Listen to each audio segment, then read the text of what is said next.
Hello everyone, this is Nicole Rouzan with Coldwell Banker, a Hartwood company.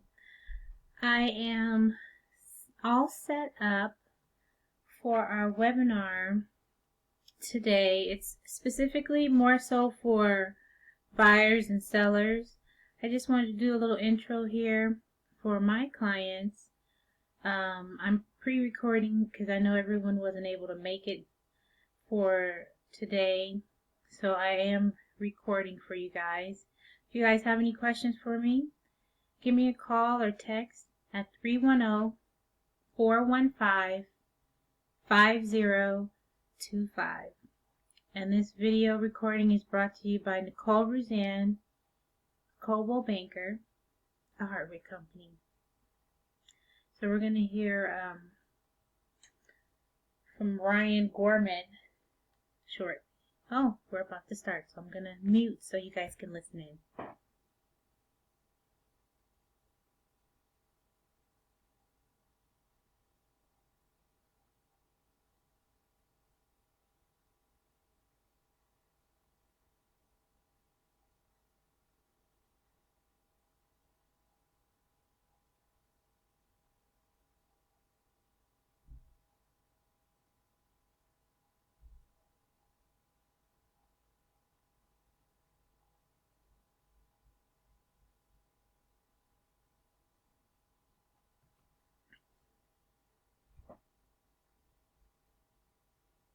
It's 1 p.m., so they're definitely up and running. I think they're going to start here in just a minute. Thank you guys for your patience. And remember, if you have any questions for me, you can give me a call, 310-415-5025. And here we go. Ryan, we are live. You may now unmute your microphone. Thank you so much, Joe, and thank you everyone for joining. I appreciate you taking some time out to join us here with Coldwell Banker, and hopefully we're going to be able to get to some of your questions and make this time very valuable for you. I am currently broadcasting from my middle school son's room, which if I could show you the rest of the room, you'd understand the value of staging behind me. I won't show you the rest of the room because I'd like to remain married, but we are all changing things right now because of COVID-19. It really turned our world upside down.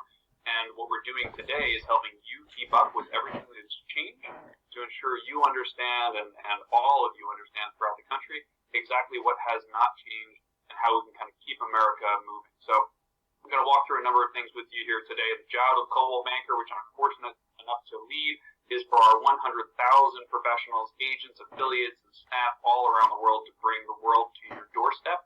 That's exactly what we're planning on doing today. So my focus here today is on the U.S., trying to keep you not just moving but informed. Fortunately, home has never been more important. So many of us who are sheltering in place or under stay-at-home orders are finding that out every day. Fortunately, I'm happy to report that the American dream is alive and well. We're going to start today's conversation by talking a little bit about how the federal government is working to ensure the American dream stays very much alive and well in our country, especially with the CARES Act, the third stimulus package, which we'll go through in a little bit more detail. Then we'll talk a little bit more about how the real estate market is functioning today. We, as one of the largest players in that market, are moving aggressively to help the market. We have a lot of insight to share with you. And hopefully we'll get to answering your questions. We've got a lot of folks joining, so we'll try to answer the most important and most frequently asked questions as soon as we possibly can. Now let's dive into the CARES Act. So again, the CARES Act is the third stimulus package passed by the federal government. Congress acted on this not too long ago. The first two stimulus packages related to COVID-19 were a little bit more focused on health and welfare. The CARES Act had a little bit of that, but for the most part, it really focused on the overall economy.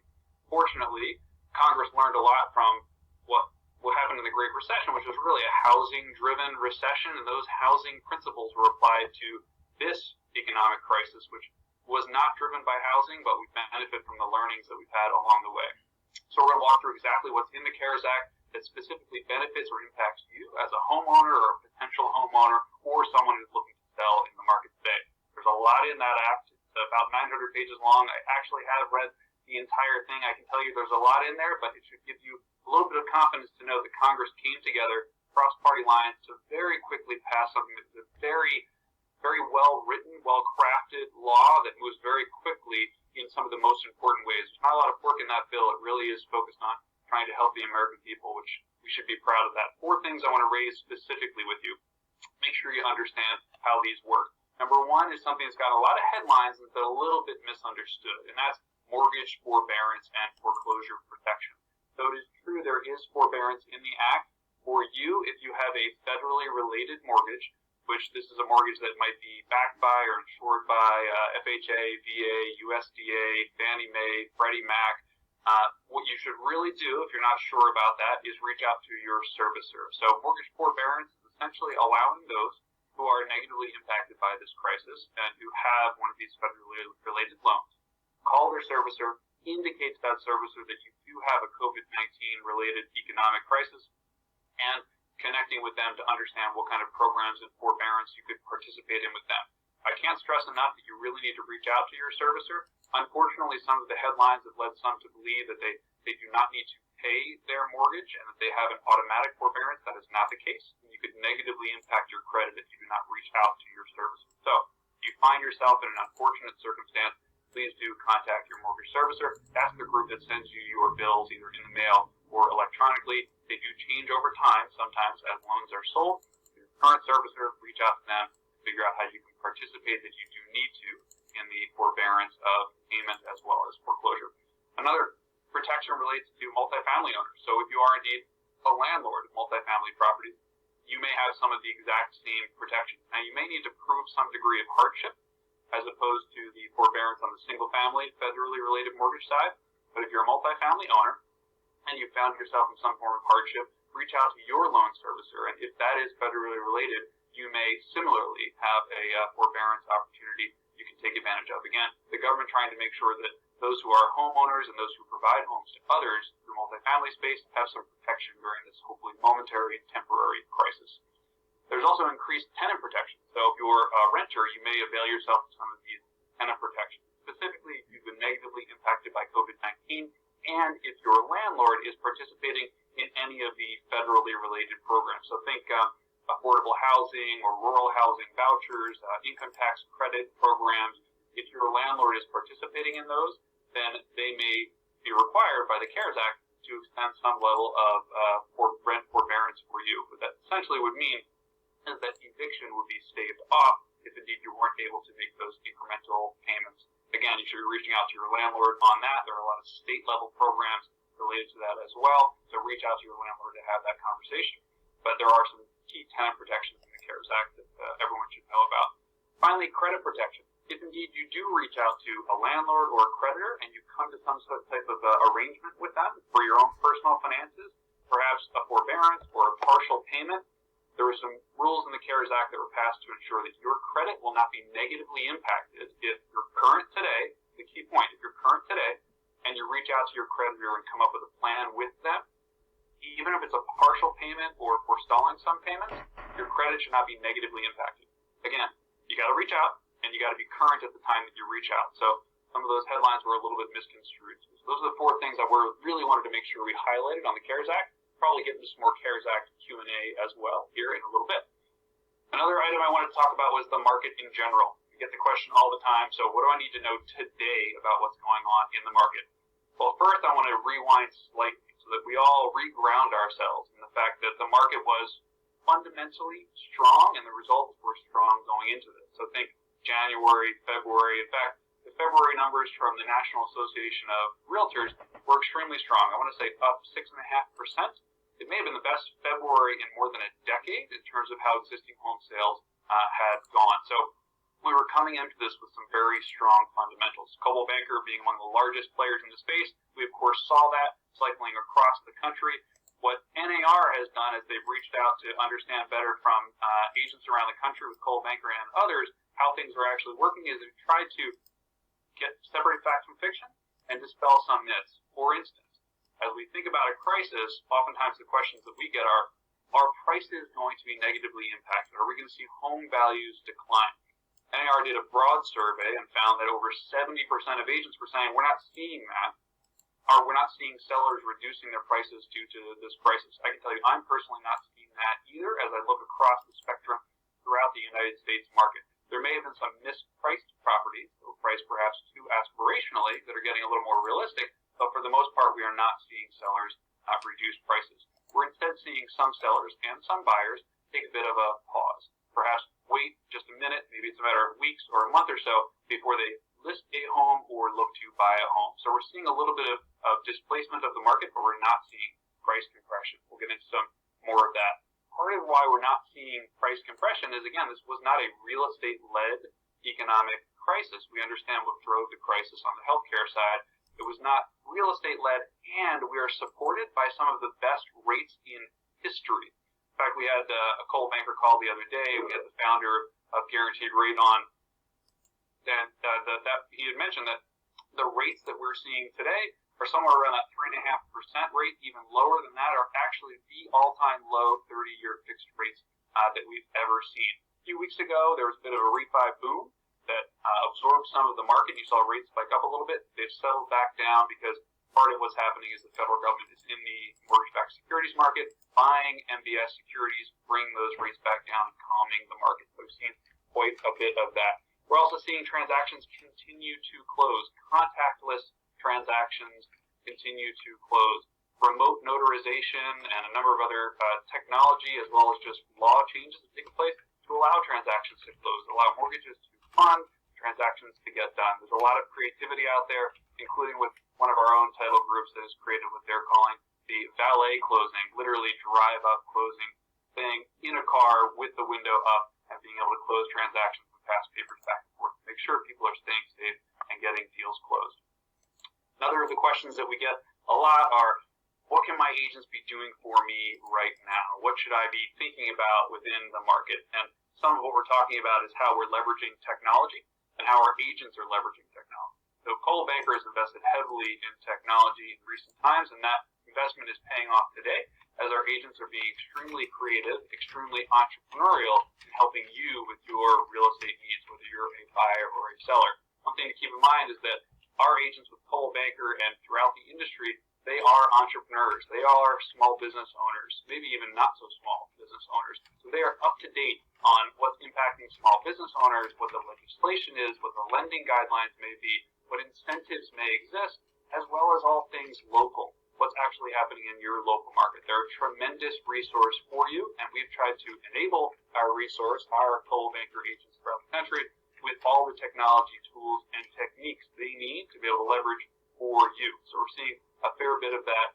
They're staying safe, keeping you safe, and yet they're here to serve. So we've had virtual listing appointments, virtual showings, virtual open houses, virtual consultations, and even entirely paperless digital closings taking place throughout the country. So there's been a big push on technology leading up until this point, but we've also seen mortgage lenders as well as states that have previously had laws that maybe made the purely digital closing a little bit more difficult. They've moved very quickly, legislators and governors around the country, to enable some of those digitization techniques that our agents know how to use and know how to leverage to make sure the transaction can remain entirely digital. So another thing that's true is our agents have always worked remotely. Many of you are trying to figure out how to work from home for the first time. Our agents have been working wherever the business is, in your homes and at their listings around the country for a very long time. They're very savvy.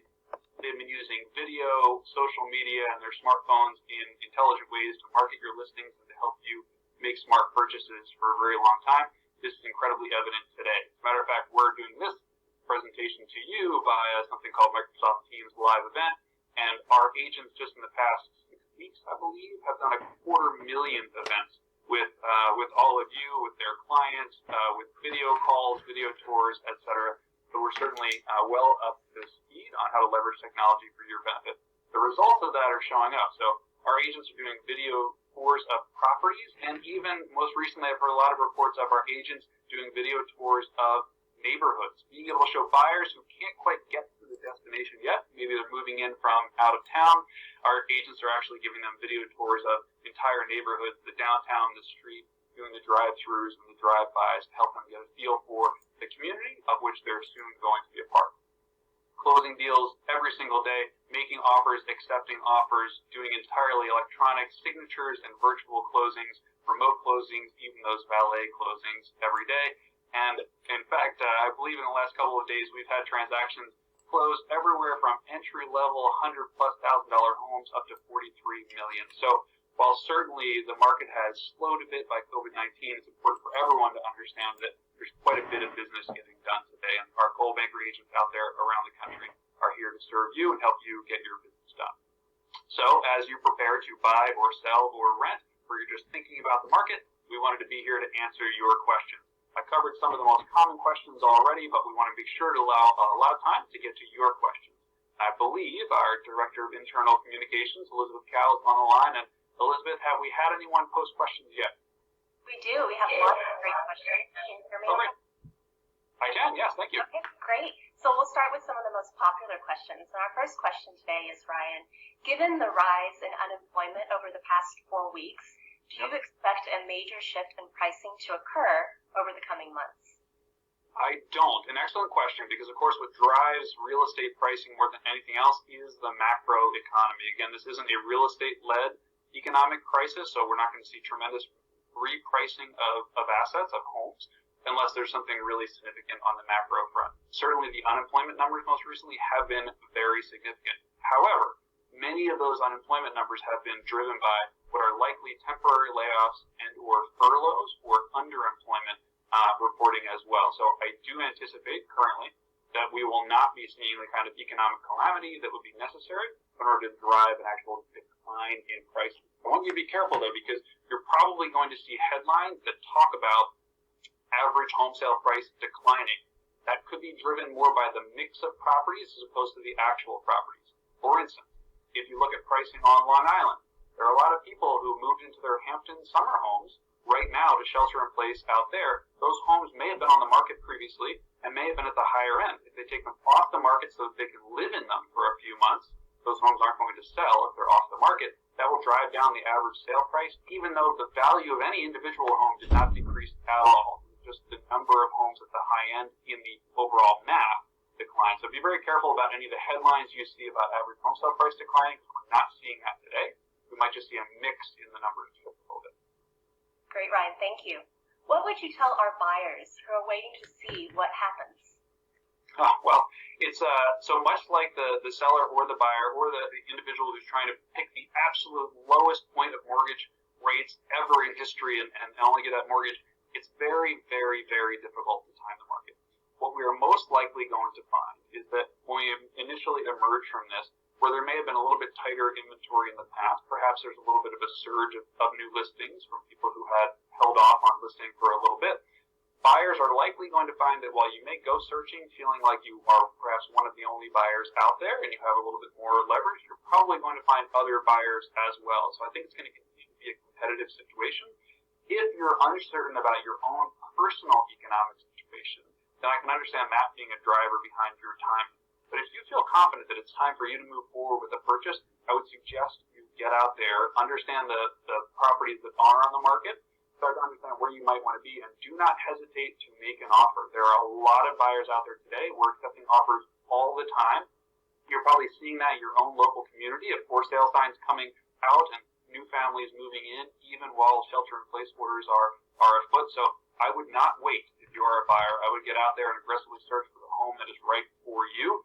I would not expect that you're going to see a big decline in sale price, and you would have sort of missed that window if you had not waited.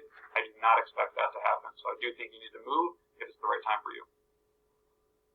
Ryan, what's your advice on investing in real estate, especially given the sort of volatile economy that we're in right now? So the best advice in investing in real estate is to do it for the long term. So unless you're truly looking to be a house flipper, perhaps buying a fixer-upper and then getting it back on the market, the absolute moment in time is less important than the overall longevity. So over time, real estate has proven to be a very sound investment and typically an appreciating investment in virtually all markets, even across market cycles. So if you're contemplating investing in an income-producing property, now is as good a time as any to look for that. A few of the changes you might just want to be aware of is what has changed in terms of kind of protection regulations in the area where we're looking to buy. So if you were looking to buy a place and renovate it, you may or may not be able to remove a tenant who's in the home, and assuming that they want to move somewhere else, no problem. If they do not want to move out, you may not be able to do what the lease dictates because of some of these state orders or federal orders that exist today. So be a little bit careful of that. Otherwise, I do not anticipate that this is a bad time to buy investment properties. Matter of fact, it's probably a good time. Don't look for buying $1 for 50 cents. We're not going to find fire sale pricing out there. So if you believe it's a good time to expose yourself to income-producing properties, then go ahead, pick the right agent, start your search, and look for those properties to put into your portfolio for the long term. But again, if you're looking for a real bargain, I wouldn't anticipate you're going to find that in the near term. And in fact, if you wait, you're probably going to miss out on some increased appreciation. Ryan, can you also share your thoughts on how you see the residential housing market faring, especially once we get beyond the COVID-19 pandemic? Sure. In terms of overall market, that really is going to depend upon the macro fundamentals. Going back 15 years or so, we saw a housing market that was a little bit disconnected from the overall macroeconomic fundamentals. Home prices were increasing much faster in some cases than incomes were increasing or jobs were being created. We got a little disconnected, and unfortunately that led to a housing-driven or a real estate-driven recession that became the Great Recession. That's not what we have here. So where we were very recently is a very strong fundamental economy and a strong fundamental housing market. We were not building, and we still are not building, enough homes to even replace the homes that we are losing today by things like fire and flood. So inventory is getting tighter and tighter. The home builders, as much as they may want to be building a lot more than they are, they're probably building half or less of what they need to. That'll continue to put upward price pressure on homes.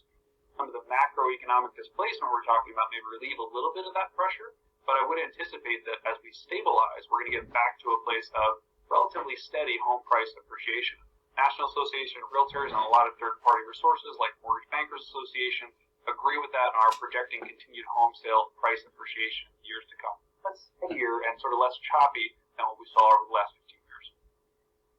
And Ryan, on that same note, are you seeing certain areas of our country being impacted more than others? Yes, for sure. So I'm broadcasting today in northern New Jersey, outside of New York City. Unfortunately, as many of you are aware, this is a bit of a hotspot. In some of the areas where COVID-19 either came very early, such as Northern California, or has been more prevalent, such as this area, then we're seeing governments lock down a little bit harder in terms of the shelter-in-place or stay-at-home orders and what qualifies as an essential activity. Unfortunately, that does mean that in some cases, the demand may not have gone away. The homes may still be there to sell and the buyers may still be there to buy, but some of the apparatus may have been disrupted. So if, for instance, a home inspector is not able to get out to a home due to government order, then that really does grind to a halt some of what the necessities of many home sale transactions. So in areas that moved early on the shelter-in-place or in areas that are really hit hard, we're seeing a much greater slowdown in transaction volume. Interestingly, though, we are not seeing price pressure even in those areas that are most dramatically impacted. For the most part, sellers understand that there is a buyer for their home, and they may need to wait a little longer to get that transaction closed, but they are not finding a necessity to cut prices.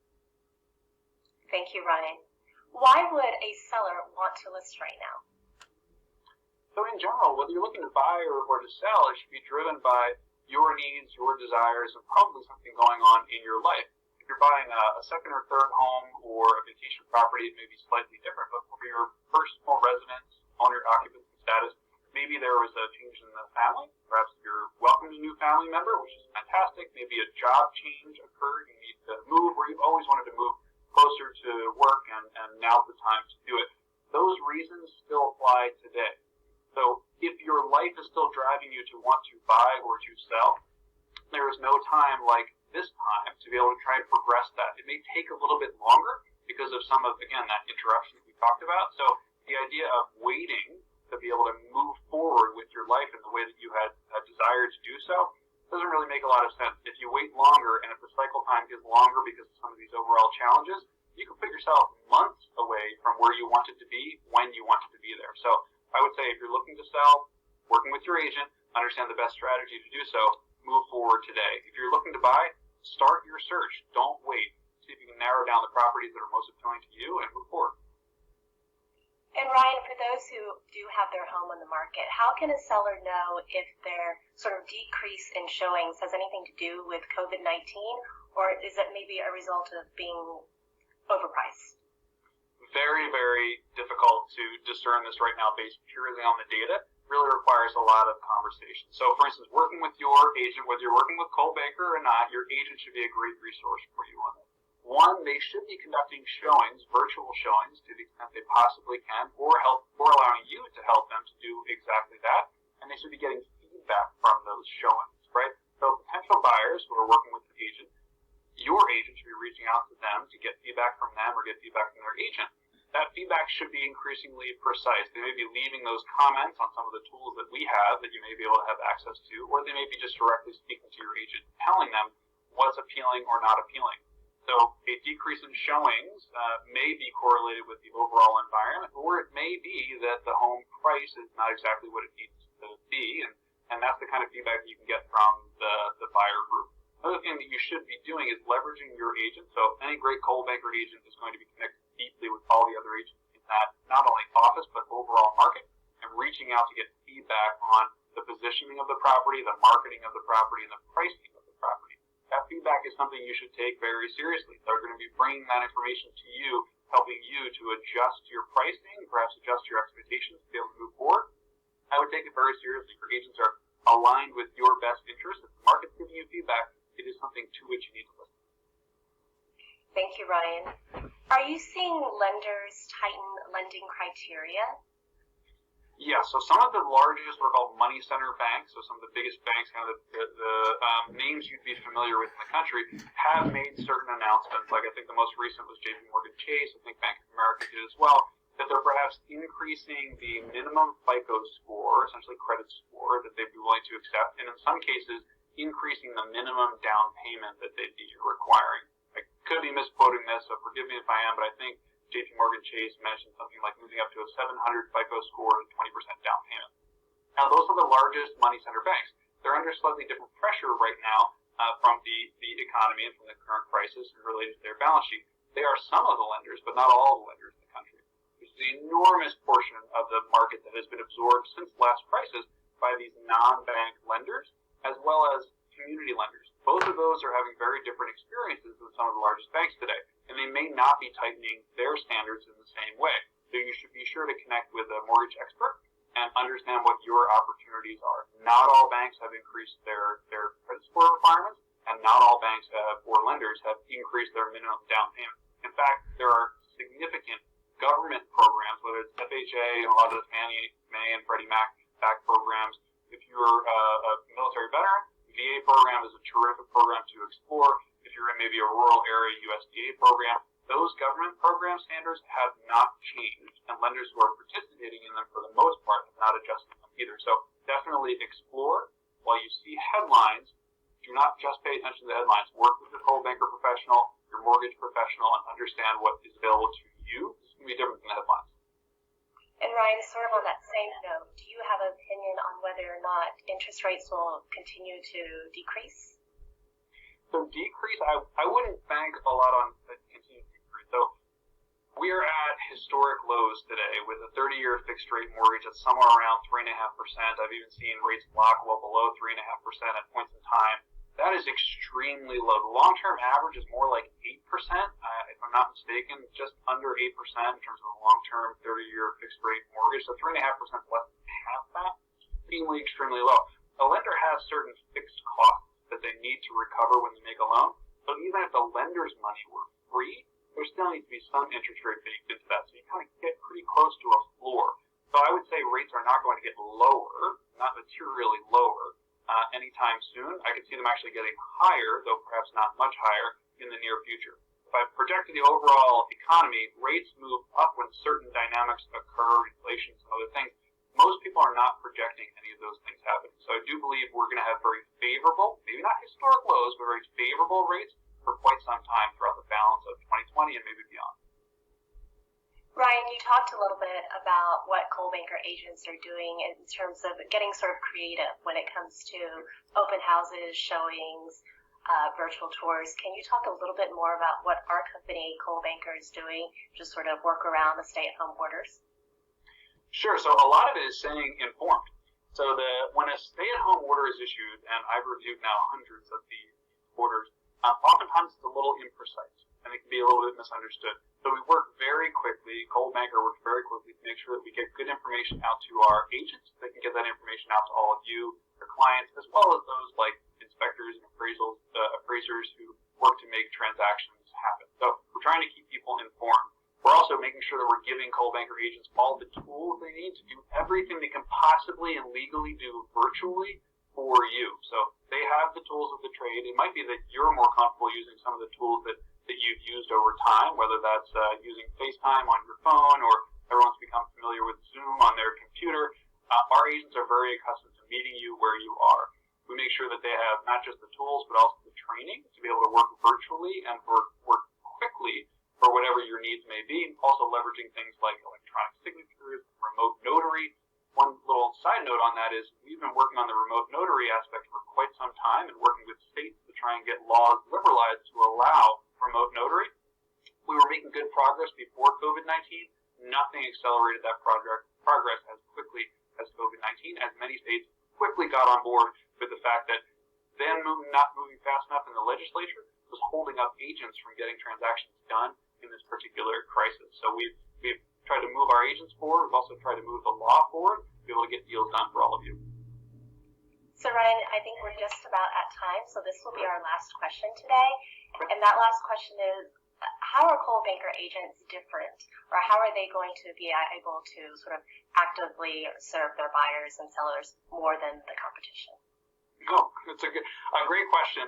I could go on for quite some time, but you mentioned we're just about up at time. So in general, Coldwell Banker has long attracted some of the top professionals in our industry. We've been around for over a century. In fact, we were forged and formed in crisis. The 1906 earthquake in San Francisco was the genesis of Coldwell Banker. Over time, we have stood as a company for integrity as well as forward progress. So while we've been around forever, we've always been current and with our eyes on the future. That's attracted a certain caliber of agent. We try and help that agent then in any way we possibly can to stay informed, stay equipped, and to stay trained on the absolute most current information and practices for all of you. So we take this incredibly, incredibly seriously. I don't want to disparage any of our competitors. There are a lot of great firms out there. We just happen to be the best. So we attract the best and we equip them to be able to give the absolute best service to all of you. That becomes more apparent than any other time in times of crisis like this. So we're in a very unfortunate time with COVID-19, but our Coldwell Banker agents are rising to the challenge in incredibly impressive ways. It really truly moves me to even understand what they're doing every day out there for all of you, and we're behind them every step of the way, equipping them, training them to be able to deliver the best service for you. Is that truly our last question, Elizabeth? That is, Ryan. We're just okay. Time, so you can wrap it up. Thank you. I want to be respectful of everyone's time. Thank you so much, Elizabeth. I know there's a ton of questions flowing through there, so I appreciate you calling those for the best. Thank you all for generously giving me a little bit of time to try and give you back some information. I want to give you just some key, quick takeaways. First of all, the absolute top priority for anyone and everyone right now should be to keep our communities safe, to keep ourselves and our families and our loved ones safe. So follow the instructions you're being asked to follow by your local governments. Shelter in place, stay at home, do all the things you need to do to make sure you're keeping everyone safe. And please, as you're thinking about your real estate needs, reach out to your Coldwell Banker professional. It's great that you tuned into this, but stay tuned into them. We're making sure they have the most up-to-minute information constantly, which is changing quite a bit. They'll make sure you understand all of your options every step of the way. We're absolutely here to help you navigate what is a challenging market, but is also a market where transactions are getting done, we're keeping America moving, and we're getting people to where they need to be. Guiding people home is what we do for a living. We'd love to do that for all of you. So always remember, in these unprecedented times, we are all in this together. Coldwell Banker is here for you. Thank you once again for joining us. Very much appreciated. Please look out for blog.coldwellbanker.com/live, where you can not only see this recording, but see a lot more information that we've posted, trying to keep you informed. Revisit often because this is evolving, trying to keep you up to date. Thank you all. Okay, everybody. This is Nicole with Coldwell Banker Hardwick Company. Thank you so much for attending this webinar with me. And if you'd like to subscribe, I would love to have you. You are very welcome. And click the bell so you can get the latest updates from me. This is Nicole Rouzan, Coldwell Banker in California. Take care.